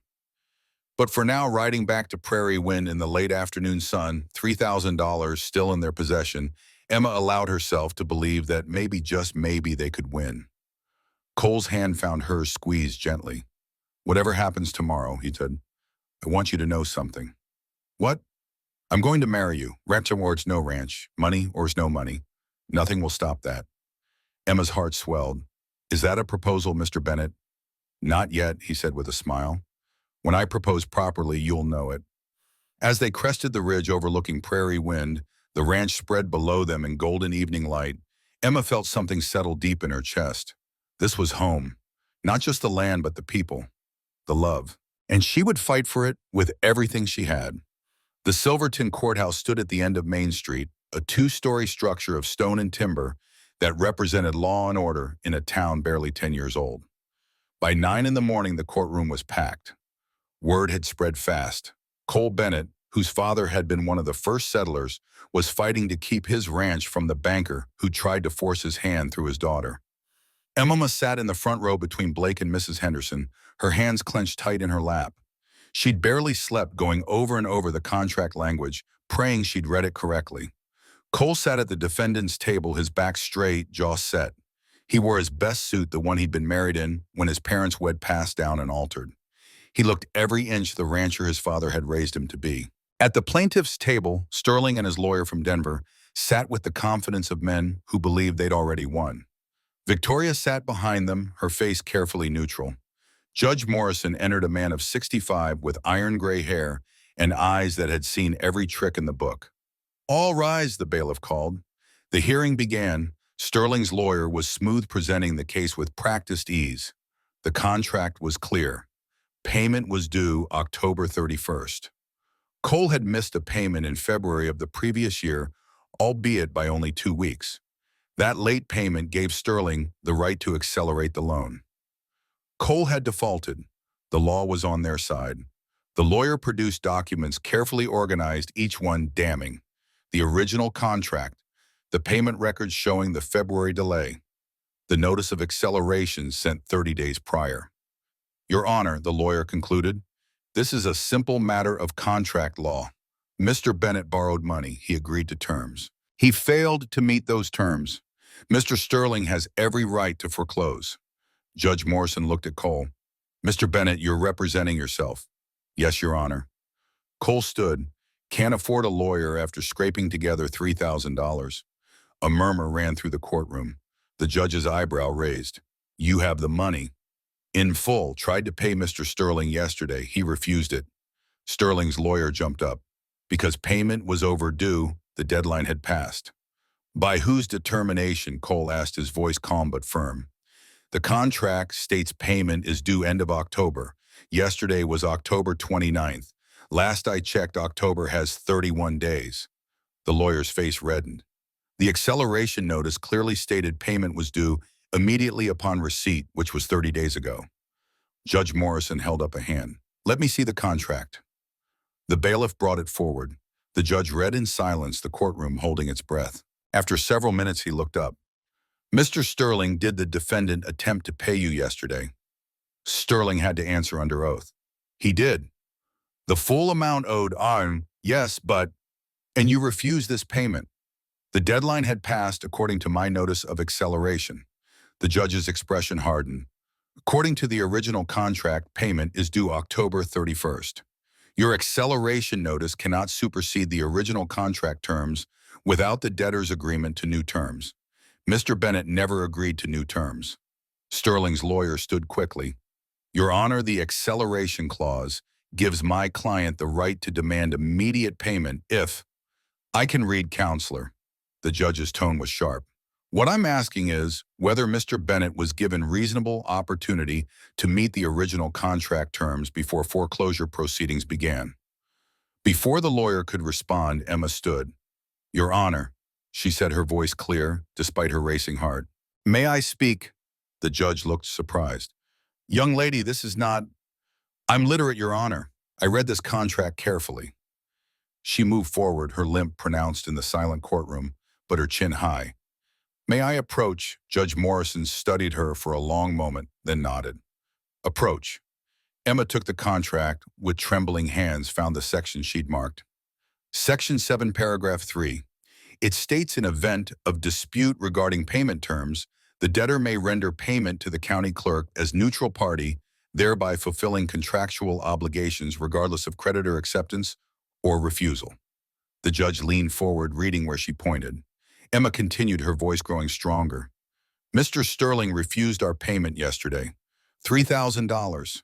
In front of witnesses. That's a dispute. The contract provides remedy. We can pay the county clerk, satisfy our debt, and Mr. Sterling's refusal becomes irrelevant." The courtroom erupted. The judge banged his gavel for order. Sterling's lawyer was on his feet. "That clause pertains to disputes over the amount owed, not timing." Emma had prepared for this. She pulled a small book from her bag, a law text the minister had found for her. Colorado territorial law, revised 1872, states that any creditor refusing payment tendered in good faith forfeits right to claim default due to timing. We offered good faith payment, $3,000, the full amount. Mr. Sterling refused it. Under territorial law, that refusal means we're not in default. Judge Morrison took the law book, read the passage she'd marked. His expression shifted from skepticism to interest. "Mr. Sterling," the judge said slowly, "is it true you refused payment of the full amount yesterday?" Sterling, realizing the trap, hesitated. The timing was wrong. They were trying to avoid. "Answer the question. Did you refuse $3,000 when it was offered?" "Yes, but—" "And was this the full amount owed?" "Yes." The judge sat back. "Interesting." Sterling's lawyer tried to recover. "Your Honor, my client had every right to refuse late payment. The acceleration notice was sent when—" The judge interrupted. The lawyer shuffled papers. "September 29th. Giving Mr. Bennett 30 days to pay, which would make the deadline October 29th, which was yesterday, when payment was attempted." The judge looked at Sterling. "It seems to me, Mr. Sterling, that you refused payment on the very day your own notice said it was due." The lawyer started to object, but the judge held up his hand. "I'm not finished." He turned to the courtroom. "Is there anyone here who witnessed Mr. Sterling refusing payment yesterday?" Several hands went up. Bank employees who'd been present, townspeople who'd seen the confrontation. The judge nodded. "It appears we have ample evidence of refusal." He looked directly at Sterling. "Mr. Sterling, I'm going to ask you a question, and I remind you that you're under oath. Did you refuse this payment in good faith because you believed the deadline had truly passed, or did you refuse it for another reason?" Sterling's face went pale. His lawyer whispered urgently in his ear. Before Sterling could answer, a voice came from behind him. "He did it for me." Victoria stood, her face pale but resolute. "Your Honor, may I testify?" The courtroom fell silent. Sterling grabbed her arm, but she pulled away. "Miss Sterling," the judge said slowly, "you wish to give testimony?" "I do." "Approach the witness stand." Victoria walked forward, her expensive dress rustling. She was sworn in, sat down, and folded her hands in her lap. The judge looked at her. "You have something to say about this matter?" Victoria took a breath. "My father refused the payment because I asked him to." The courtroom erupted again. The judge banged his gavel. "Explain," he said. "5 years ago, I was engaged to Cole Bennett. I broke it off because I wanted city life, society things I thought I couldn't have here." Her voice was steady, but her hands shook. "When I came back to Silverton and saw Cole with Emma, I realized I'd made a mistake.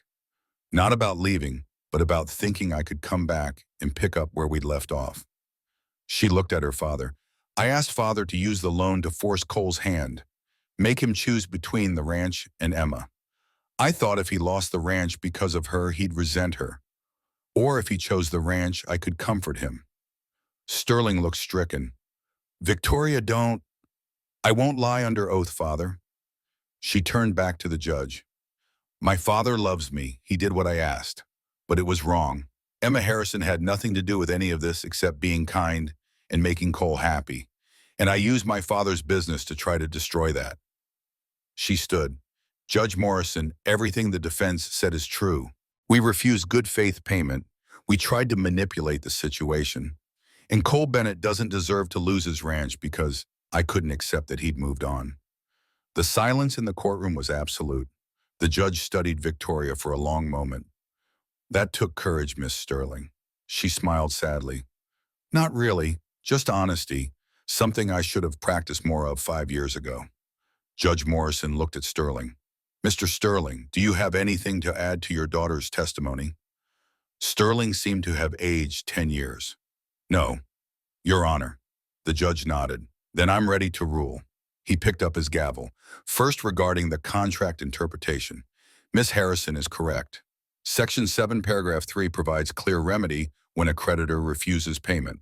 Additionally, Colorado territorial law supports her interpretation. He looked at Sterling with disappointment. Second, regarding Mr. Sterling's conduct. Refusing payment in good faith, then claiming default is bad faith dealing. Your daughter's testimony confirms ulterior motive. The gavel came down. I hereby rule as follows. Cole Bennett may submit payment of $3,000 to the county clerk within 24 hours. Upon receipt, the debt shall be considered satisfied in full. The foreclosure action is dismissed. Another bang of the gavel. Furthermore, Mr. Sterling, I'm ordering a review of all your recent foreclosure actions. If I find a pattern of bad faith dealing, there will be consequences. One final bang. This court is adjourned. The courtroom exploded in sound. Cole stood frozen for a moment, then turned to Emma. She was already moving toward him, her limp forgotten in the rush of emotion. He caught her in his arms, lifted her off her feet, buried his face in her hair. You did it, he said, his voice thick. You saved everything. We did it, she corrected. Together. Blake appeared, pounding Cole's back. That was the damnedest thing I've ever seen. Mrs. Henderson was crying openly, dabbing her eyes with her apron. As the crowd surged around them with congratulations, Emma saw Victoria standing alone by the witness stand. Their eyes met. Victoria gave a small nod, acknowledgement, and apology both. Emma nodded back. No words were needed. Outside the courthouse, the minister was waiting. Reverend Thomas, a man of 50, with kind eyes and a gentle manner. Congratulations on your victory, he said to Cole. Then he smiled. Now I believe you have other business with me. Cole looked down at Emma. I told you when I proposed properly you'd know it. He dropped to one knee right there on the courthouse steps in front of half the town. Emma Harrison, I don't have a ring yet. I don't have any guarantee except my word. But I love you with everything I am. Will you marry me today? Right now. Emma's tears flowed freely. Yes, God, yes. The Reverend halved. Well, then let's not waste time. I can perform the ceremony right here if you'd like. Here, Emma looked around at the crowd gathering. Cole stood, framed her face with his hands. Here, now, in front of everyone. So there's no doubt, no question. You're mine and I'm yours. And so they were married on the courthouse steps in Silverton, Colorado on October 30th, 1875. Blake stood as best man. Mrs. Henderson held wildflowers someone had grabbed from a nearby garden. The banker's wife cried. The shopkeeper beamed. Even some of Sterling's bank employees smiled. The vows were simple, heartfelt. When Reverend Thomas said, "You may kiss your bride," Cole did so thoroughly enough to make Emma blush and the crowd cheer. As husband and wife, they rode back to Prairie Wind in the buggy, the sun setting golden over the mountains, their future stretching before them like the valley below. That night in the small cabin Cole had built for them weeks ago in anticipation of this moment, Emma felt her last fears fall away. Cole was gentle, patient, treating her as if she were precious beyond measure. He traced the line of her leg with his fingers, kissed the twisted ankle, loved every part of her without reservation. You're beautiful, he whispered against her skin. Every inch of you. Emma, who had never felt beautiful in her life, believed him. Afterward, they lay entwined beneath quilts against the autumn chill, talking quietly of dreams and plans. I want children. Cole set his hand resting on her flat stomach. Lots of them. Emma's heart clenched with fear as she tried to hide. What if I can't? What if my leg? Then we'll adopt. Or we'll be happy with just us. He kissed her forehead. I just want you. Everything else is extra. 2 weeks later, Blake departed for California. He'd healed well, walked with barely a limp now. His bags were packed, his horse saddled. The goodbye was harder than either brother expected. You sure about this? Cole asked for the 10th time. Never been more sure. Blake clasped Cole's shoulder. You gave me a home when I needed it. Stability, a foundation. Now I need to build my own. He turned to Emma, pulled her into a hug. Take care of him. He's happier than I've ever seen him, and that's because of you. You take care of yourself, Emma said. Write often. And visit, Cole added. Family doesn't end because of distance. Blake pulled an envelope from his pocket, pressed it into Cole's hand. $500. What's left of my California fund. Start a college account for my future niece or nephew. Cole's throat worked. Blake, no arguments. Blake grinned, but his eyes were wet. Besides, I've already got clients lined up in Sacramento. Sent letters ahead. I'll be rich before you know it. The brothers embraced long and hard the way men do when words fail. Then Blake mounted his horse, tipped his hat to Mrs. Henderson and the assembled ranch hands and rode toward the mountains, toward his future. Cole stood with his arm around Emma, watching until Blake disappeared from view. He'll be all right, Emma said softly. I know. Cole pulled her closer. We all will be. Fall turned to winter. The first snow came early, blanketing prairie wind in white. Cole and Emma settled into married life with surprising ease. Their days were filled with ranch work, their evenings with quiet companionship and passionate embraces. Emma continued cooking for the hands, but she also began teaching. The minister's wife had made good on her offer. Twice a week, Emma tutored children from town in reading and writing. She discovered a fulfillment she'd always longed for. Cole watched her with pride, seeing her bloom into the woman she was always meant to be. Winter deepened. Letters came from Blake. He'd arrived safely in California. Met a woman named Sarah who trained horses. Started a small operation with 12 horses. He sounds happy, Emma said, reading the latest letter aloud to Cole by the fire. He is. Cole pulled her closer. And so am I. Spring returned, bringing wildflowers and renewal. And with it, Emma discovered she was with child. She'd suspected for a few weeks, but hadn't been certain until the doctor confirmed it. Dr. Foster, a man in his 50s who'd delivered half the babies in the county, examined her carefully. You're about 2 months along, Mrs. Bennett, he said. Conception likely happened in February. Emma's hand went to her still flat stomach. Joy and terror warred within her. Dr. Foster's expression grew serious. I need to be frank with you. Your leg, the way your hip developed to compensate it, could cause complications during childbirth. The pelvic structure isn't optimal for delivery. Emma's throat went dry. What kind of complications? In the worst case, we might lose the baby, or, he paused, or we might lose you. The words hung in the air like a death sentence. What should I do? Emita whispered. Come see me monthly. We'll monitor closely. And when your time comes, I'll be there. Mrs. Hoffman, the midwife, is very experienced. Between us, we've handled difficult births before. He patted her hand. Don't give up hope, Mrs. Bennett. Many women with conditions worse than yours have delivered healthy babies. Emma told Cole that evening. She'd debated keeping it secret, not wanting to worry him, but they'd promised honesty. His reaction was everything she'd feared and hoped for. Shock. Then joy so pure it made her cry. Then fear that matched her own.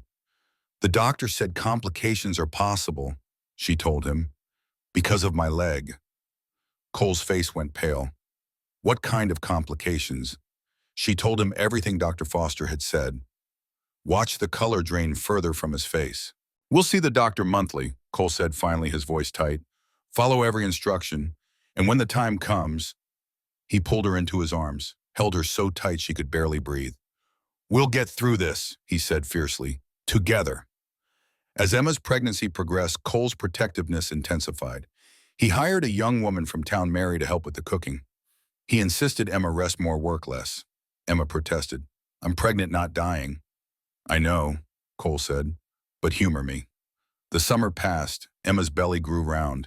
The baby kicked strong, making her laugh with delight and wince with discomfort in equal measure. Cole would spend evenings with his hand on her stomach, feeling their child move, wonder in his eyes. But as her body changed, her limp grew more pronounced. The extra weight, the shifted center of gravity, made walking more difficult. Old insecurities crept back in. One evening in late summer, Emma struggled to put on her shoes. Swollen feet and an inability to bend properly frustrated her to tears. "I'm so useless," she said, throwing the shoe across the room. Cole retrieved it, knelt before her, gently lifted her foot, slid the shoe on, laced it with care. "You're growing our child," he said, his hands resting on her belly. "That's far from useless. I can't even dress myself. So I'll dress you. Emma, I don't care if you can't put on shoes. I care that you're healthy, that our baby's healthy. Everything else is just details." That night, Emma felt the baby move stronger than ever, a reminder of the life they'd created together, the future they were building. A letter arrived from Blake in September. He was engaged to Sarah, the horse trainer. They were building a successful operation, had 30 horses now. He'd be coming to visit when the baby was born. "I can't wait to be an uncle," he wrote. "Tell Cole I'm proud of him. And tell Emma I'm grateful she saw in my brother what the rest of us knew was there all along." Autumn returned, painting the mountains in gold and crimson. 1 year since Cole and Emma had married on the courthouse steps. And then on the first snowfall of the season, Emma's water broke. She was in the kitchen preparing breakfast when she felt the gush of warmth. For a moment she stood frozen. Then the first contraction hit, stealing her breath. "Cole," she called, trying to keep the panic from her voice. He appeared immediately, took one look at her, and his face went pale. "It's time," she said. Cole's controlled panic would have been funny under other circumstances. He helped her to their bedroom, shouted for someone to fetch the doctor, and midwife paced like a caged animal. Dr. Foster arrived within an hour, Mrs. Hoffman shortly after. Both took one look at Emma and prepared for a long night. They weren't wrong. 20 hours into labor, Emma was exhausted beyond anything she'd imagined possible. The pain came in waves that left her gasping. Mrs. Hoffman coached her through breathing. Dr. Foster monitored the baby's heartbeat. But Emma's hip, her pelvic structure, fought against the natural process. The baby couldn't descend properly. Cole paced the hallway outside, forbidden from entering. The old custom said birth was women's work. But he could hear Emma's cries through the door, and each one felt like a knife to his heart. Peterson sat with him, silent companionship from the old ranch hand who'd seen births before. "Waiting's the hardest part of being a man, boss," he said quietly. At hour 18, Dr. Foster emerged. His face was grave. "Mr. Bennett, your wife is exhausted. The baby's in distress. We may have to make a choice." Cole felt the world tilt. "What kind of choice?" "I may only be able to save one of them." The doctor's voice was gentle but firm. "I need your decision now. Who do I try to save if it comes to that?" Cole didn't hesitate. "Emma, save my wife." "Are you certain the child—" "Save Emma." His voice broke. "That's final. I can't lose her." "I won't." Dr. Foster nodded and returned to the room. Cole sank against the wall, buried his face in his hands. Peterson gripped his shoulder but said nothing. Inside the bedroom, Dr. Foster told Emma the situation, told her Cole's decision. Emma's response was immediate. "No, save the baby." Mrs. Hoffman and Dr. Foster exchanged glances. "Mrs. Bennett," the doctor said gently, "your husband doesn't get to make this choice." Emma's voice was weak but determined. "I didn't survive 22 years of being told I was broken just to give up now. I didn't walk across 3 states, marry the man I love, and carry this baby for 8 months to quit at the finish line." She gripped Mrs. Hoffman's hand with surprising strength. "One more try. I won't give up." Hoffman, who'd delivered babies for 30 years, saw something in Emma's eyes. The same steel that had carried her through everything life had thrown at her. "All right, girl," the midwife said. "One more try, but you have to push like your life depends on it. Because it does." Emma closed her eyes, thought of her parents gone but not forgotten. Her mother who'd called the lake God's punishment but had still loved her. Her father who'd taught her to read despite believing she'd never amount to anything. She thought of Cole, his gentle hands, his fierce love, the way he'd look past her leg to see her heart. She thought of Blake riding toward his dreams, of Mrs. Henderson's kindness, of a town that had learned to accept her. And she thought of the child inside her, the future, the legacy, the next generation of Bennetts who would grow up on this land. All right, she said, opening her eyes. Let's do this. Mrs. Hoffman positioned her. Dr. Foster prepared, and Emma pushed. She pushed with every ounce of strength she had left, pushed through pain that made her scream, pushed until the world narrowed to nothing but the need to bring this child into the world. And then impossibly miraculously, she heard it. A baby's cry. A boy. Dr. Foster announced, his voice breaking with emotion. A healthy boy. Emma collapsed back against the pillows, tears streaming down her face. Mrs. Hoffman quickly cut the cord, cleaned the baby, and moments later placed him in Emma's arms. He was perfect, tiny and red and wailing with indignation at being forced from his warm nest. Dark hair like coals, and when he opened his eyes, they were the same startling blue. Hello, little one, Emma whispered through tears. I'm your mother. Dr. Foster opened the door. Mr. Bennett, you can come in now. Cole burst through like a man possessed. His eyes went immediately to Emma, checking that she was alive whole here. Then they dropped to the bundle in her arms. He approached slowly as if in a dream, knelt beside the bed, looked down at his son for the first time. He's perfect, Emma said softly. We have a son, Cole. Cole couldn't speak. Tears ran freely down his face. He reached out with one trembling finger, touched the baby's tiny hand. Immediately, little fingers wrapped around his grip, surprisingly strong. James Blake Bennett, Cole managed finally, after my father and my brother. Emma smiled. Perfect. Cole leaned down, kissed her forehead, her cheeks, her lips. You did it. You incredible, stubborn, brave woman. You did it. We did it, she corrected, together. Foster, packing up his instruments, shook his head in wonder.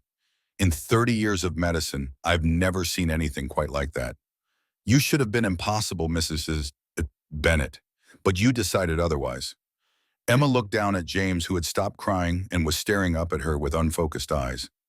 Nothing about love is impossible, Doctor. I learned that from my husband. The next weeks passed in the beautiful exhaustion of new parenthood. James was a good baby, crying only when hungry or wet. Emma healed faster than expected. Cole was a besotted father, spending every spare moment staring at his son in wonder. Letters came from Blake. He and Sarah were married. He was coming to visit in the spring to meet his nephew.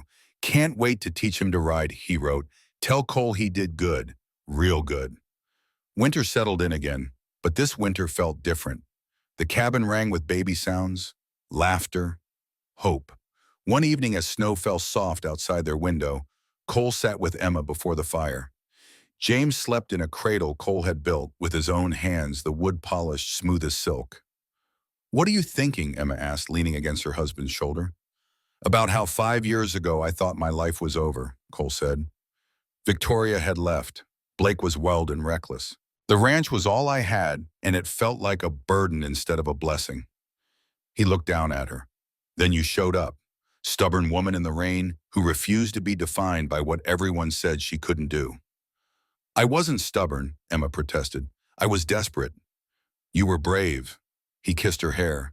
And you changed everything. Made me see that a ranch is just land. Family is what matters. Love is what lasts. Emma reached up, touched his cheek. I love you, Cole Bennett. I love you, Emma Bennett. He paused. Thank you. For what? For walking right into my heart. They sat in comfortable silence, watching the fire dance, listening to their son's soft breathing. Outside, snow covered the mountains. Spring would come again, as it always did. But for now, this moment was enough. This was everything. 5 years passed like water over stones, shaping and smoothing, but never destroying. Spring of 1881 arrived with the usual Colorado drama. Snow one day, sunshine the next. The aspens began their slow transformation from bare branches to green buds. Cole Bennett, now 37, stood on the porch of the expanded cabin, watching his son teach a younger child to ride. James, 5 years old, sat confidently on a small pony, his dark hair falling into blue eyes that were pure Bennett. Beside the pony, a little girl with her mother's green eyes clapped her hands in delight. Steady now, Jamie, Cole called. Horse can feel your confidence. The words were the same his father had used with him decades ago on this same land. The circle continuing, generation to generation. Emma emerged onto the porch, wiping flour from her hands. At 27, motherhood had softened some of her sharp edges, but none of her strength. Her hand unconsciously went to her swollen belly, 6 months pregnant with their third child. "He's good with her," she said, watching James help 3-year-old Rose onto the pony in front of him. "He's patient. Gets that from you." Cole pulled Emma close to his hand, joining hers on her stomach. "How are you feeling? Fat, ungainly, beautiful?" She smiled up at him, the usual. This pregnancy had been easier than the first. Dr. Foster said her body remembered what to do, but Cole still worried, would always worry. It was his nature. A wagon appeared on the ridge, moving fast. As it drew closer, Cole recognized the passengers and grinned. Blake Bennett jumped down before the wagon fully stopped, followed by a pretty woman with capable hands and kind eyes. Behind them, 2 children tumbled out, a boy of 4 and a girl of 2. "Uncle Blake!" James shouted, scrambling off the pony and running full tilt toward his uncle. Blake caught him, swung him around. "Look at you, nearly as tall as me." "That's not saying much," Cole said, coming down from the porch to embrace his brother. They clasped each other hard the way they always did. 5 years of separation hadn't changed the bond. Sarah hugged Emma carefully, mindful of her belly. "You look wonderful." "You lie beautifully," Emma laughed, "but I appreciate it." The children mixed immediately, the way children do. Blake's son Thomas and James ran off to explore. The 2 girls, close in age, followed at a more sedate pace. Inside, over coffee and fresh pie, Blake regaled them with stories of California. The ranch was thriving. 40 horses now, with buyers from as far as San Francisco. Sarah had developed a training method that was becoming famous. "We're doing well," Blake said, his hand finding Sarah's. "Real well." "Proud of you," Cole said simply. Blake's eyes grew bright. "Means a lot coming from you." Later, as the women prepared supper and the children played, Cole and Blake walked the ranch. "Place looks good," Blake observed. "Better than when I left." Emma's influence. Cole pointed to the expanded house, the new barn, the improved corrals. She had ideas. Good ones. They stopped at the ridge where Cole used to stand alone, staring at mountains and wondering about his future. Now he stood with his brother, surrounded by the sounds of family. "Remember when you used to come up here and brood?" Blake asked. Cole snorted. "I didn't brood." "You absolutely brooded." Blake grinned, dark and moody, shouldering the weight of the world. "Someone had to." "Yeah, but Emma taught you it didn't have to be alone." Blake's expression turned serious. "I owe her for that. For making you see that carrying burdens together is better than carrying them alone." An unexpected visitor arrived before supper. A fine carriage pulled up, and Victoria Sterling stepped out. She was Victoria Montgomery, now married to the shopkeeper's eldest son. Her dress was simpler than it used to be, her manner gentler. Emma met her at the door with grace that would have been impossible 5 years ago. "Victoria, please come in." "I won't stay," Victoria said. "I just wanted to bring something." She held out a package wrapped in brown paper. "For the baby, when it comes." Emma unwrapped it to find a beautiful knitted blanket, the work of many hours. "I made it myself," Victoria said. "I'm not very good yet, but Sarah, the banker's wife, has been teaching me." "It's beautiful." Emma meant it. Victoria's eyes were bright. "I wanted to apologize. Again, for everything I did. The manipulation, the cruelty." "We've moved past it," Emma said gently. "You don't need to keep apologizing." "I know, but I need to keep saying it until I believe I've earned forgiveness." Victoria glanced past Emma to where Cole stood in the doorway holding Rose. "He's happy. You both are, I can see it." "We are." "Good." Victoria smiled, genuine warmth in it. "That's all I wanted to know. That the harm I tried to do didn't stick." She turned to leave, then paused. "Emma, thank you for showing me that happiness isn't about what you have. It's about who you love." After she left, Cole came to stand beside Emma. "That was unexpected." "People change," Emma said, folding the blanket carefully. "We did. Why shouldn't she?" Supper that evening was chaos and laughter. 2 families crowded around the table, children squirming, food passed hand to hand, stories flowing like wine. James tugged on Cole's sleeve. "Papa, tell the story about how you met Mama." Cole looked at Emma, who nodded. This had become a tradition, the story of their meeting. "Well, son," Cole began, settling back in his chair. "It was April of '75. A storm was coming to Silverton. I was there buying supplies when I saw a woman standing in the rain." Emma took up the story. And I saw a man who looked past what I couldn't do to what I could. James leaned forward, even though he'd heard this 100 times. Did you love each other right away? Cole and Emma exchanged a look full of history. No, Cole said. Love grew. Like good crops, it needed time and care. But once it took root, nothing could shake it. Later, after the children were asleep and Blake and Sarah had retired to the guest room, Cole and Emma sat on the porch. The same place they'd sat so many times before. The place where their story had really begun. Do you ever regret it? Emma asked softly, choosing me over the easier path. Cole pulled her closer. Not once. You gave me what the ranch never could. Real purpose. He pointed to the house where children slept safe and warm. That's legacy. Not land, not money. Family. Emma rested her head on his shoulder. Your father would be proud. I hope so. Cole's voice was quiet. But more important, I'm proud. Of us. Of what we built. They sat in comfortable silence, hands intertwined. The stars wheeled overhead. The mountains stood eternal. And in the house behind them, the future slept peacefully. 3 months later, Emma delivered another son. The birth was easier this time, her body knowing the way. They named him Quinn after Cole's father. Blake and Sarah stayed for a month helping with the new baby and the other children. When they finally left for California, it was with promises to visit every year.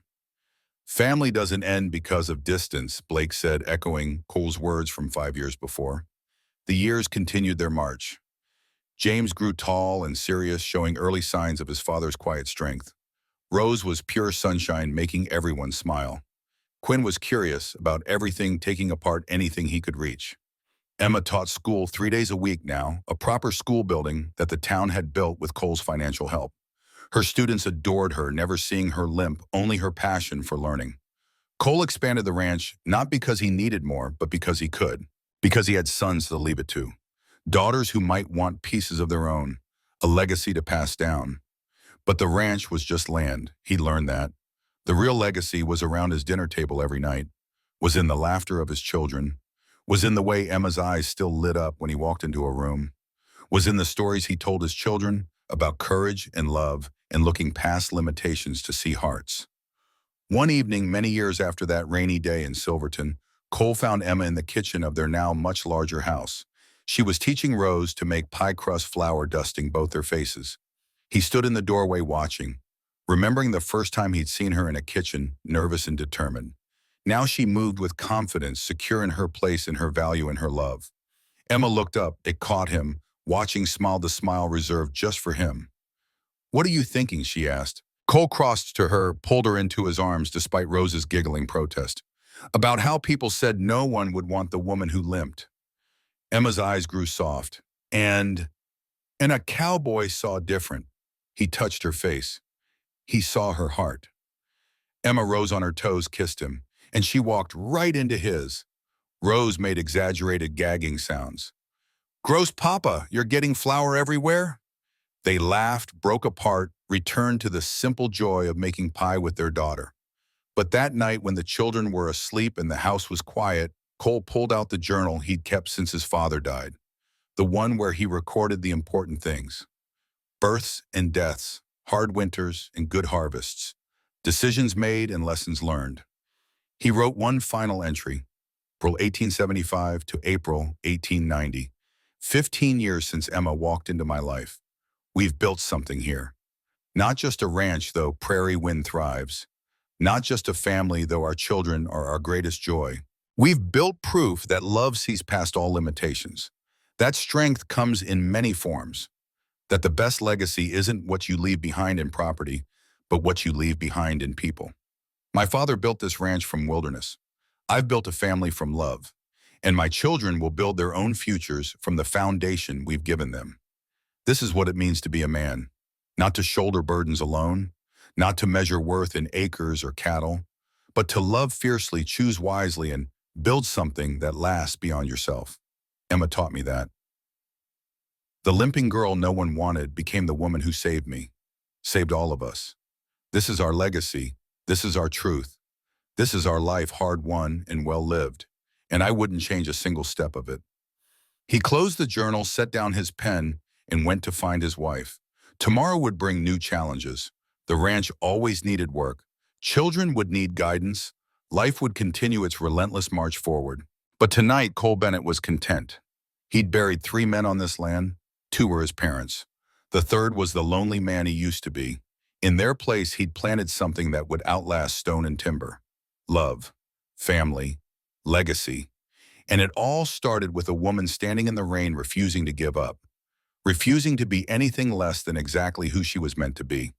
Whole.